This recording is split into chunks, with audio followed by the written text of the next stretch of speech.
신일교회 성도 여러분, 4월 18일 새벽 만나입니다.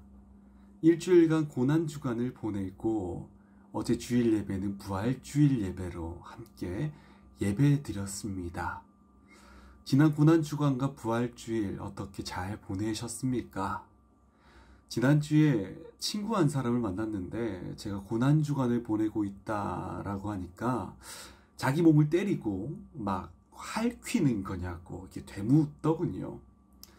우리가 예수님의 고난을 기념하는 것은 결코 우리 몸을 해하는 것이 아닙니다. 고난이라고 하루를 예수님의 십자가를 묵상하며 우울하게 보내는 것도 더더욱 아닙니다. 왜냐하면 그리스도의 고난은 확정된 승리이기 때문입니다.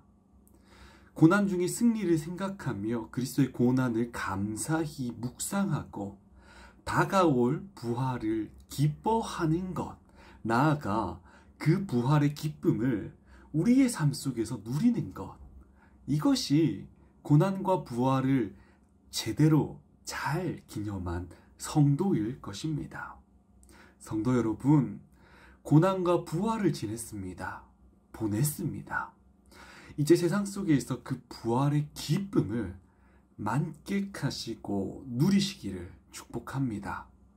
오늘 우리가 나눌 하나님의 말씀은 야고보서 1장 1절의 말씀입니다.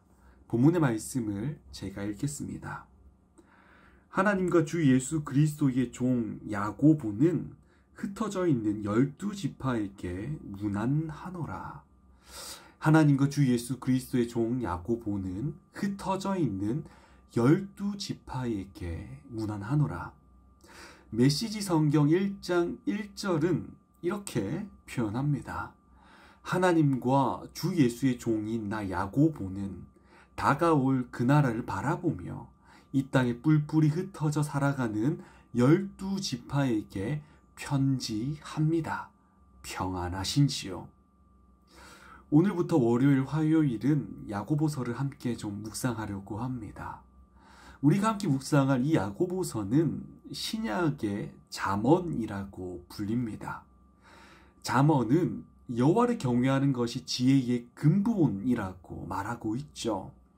야고보서도 이와 같은 선상을 달립니다. 나아가서 이 책은 여호와를 경외하는 것이 지혜의 근본인데 이 땅에서 그 적용을 어떻게 하며 살아갈지를 우리에게 말해줍니다. 이 지혜의 말씀, 지혜로운 말씀, 야고보서는 누구에게 주어졌던 것일까요? 야고보서는 예수님께서 승천하시고 약 20년 후 로마 제국 내에 흩어진 디아스포라, 즉 유대 출신 그리스도인들에게 보내어진 편지입니다. 예수님의 형제 야고보가 이 편지를 보냈다라고 알려져 있는데 성도 여러분들이 아시다시피 야고보는 처음에 예수님이 그리스도신 것을 믿지 않았습니다. 조금 이해되지 않으십니까? 같은 어머니의 뱃속에 나왔는데 자기, 즉 야고보는 그냥 사람이고 예수, 너는 하나님의 아들이다, 신의 아들이다, 곧 신이다, 이해되지 않을 것 같습니다. 그러나 고린도전서 15장 7절의 말씀에서 볼 수 있듯이 야고보는 부활하신 예수님을 직접 체험하게 됩니다. 그 이후에 야고보는 예루살렘 공의회의 의장의 역할을 하는 등 베드로와 요한과 더불어서 초대교회의 기둥과도 같은 인물이 됩니다. 예수님의 형제였던 야고보는 초대교회에 있어 굉장히 중요한 인물이었던 것이죠. 그런데 그가 왜 흩어져 그리스도를 믿고 있었던 디아스포라에게 야고보서라는 메시지를 보냈던 것일까요? 예수님께서 승천하시고 어느 정도 시간이 지나가자 각 지역에 흩어진 디아스포라, 즉 디아스포라 교회에게는 두 가지의 문제가 대두되기 시작했습니다. 내적인 문제와 외적인 문제가 나타나게 된 것이죠. 외적인 문제는 극단적 유대교 사람들이 그리스도를 하나님의 아들로 믿는 그 사람들을 핍박하는 것입니다.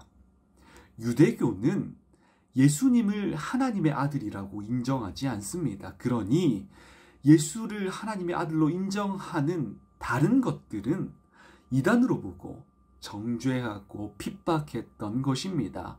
이것이 외적인 문제입니다. 내적인 문제도 존재했는데요. 디아스포라 초대교회 안에서 일어나게 된 문제입니다.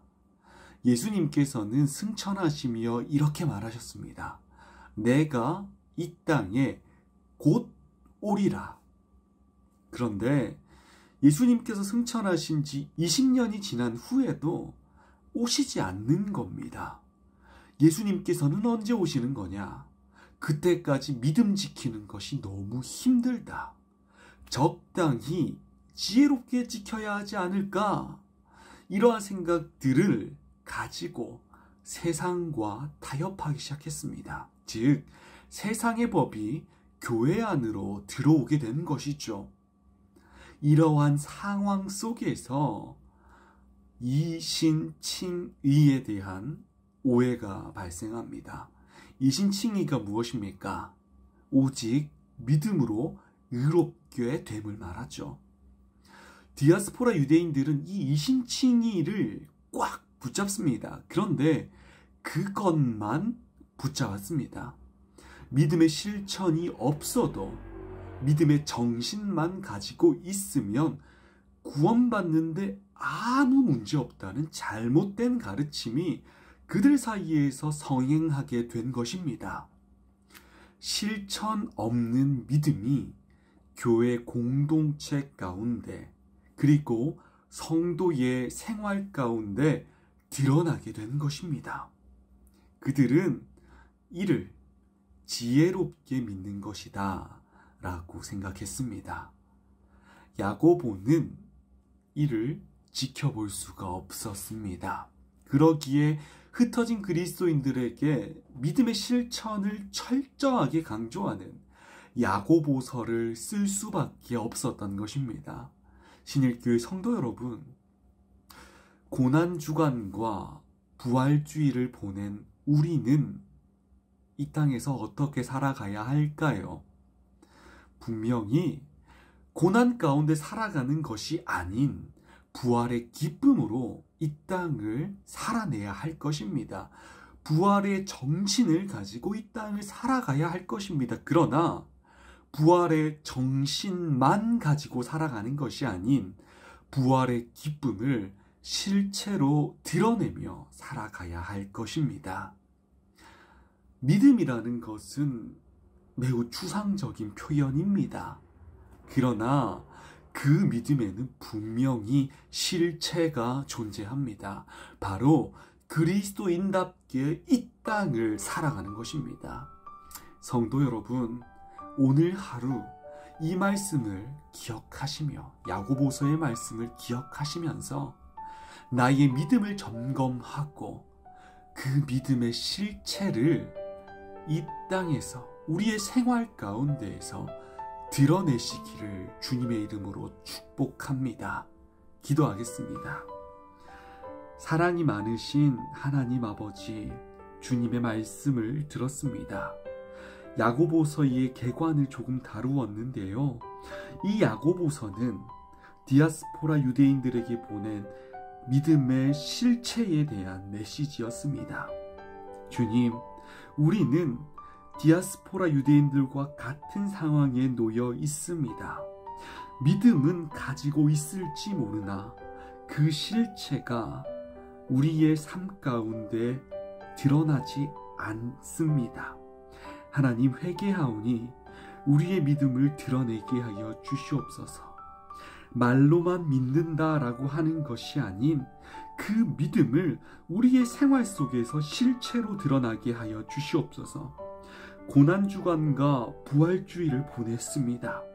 고난이 무엇인지 알고 부활이 무엇인지 알고 그 기쁨이 어떤 것인지 압니다.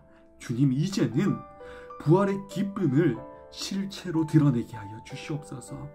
사랑의 하나님, 성령께서 우리의 마음을 감동하시어 우리의 믿음을 강건하게 하시고 우리의 믿음이 실체로 나타날 수 있게 하여 주시옵소서. 그렇게 되기를 원하오니 성령께서 이끌어 주실 것을 간절히 바라며 이 모든 말씀 살아계신 우리 구주 예수 그리스도의 이름으로 기도합니다. 아멘.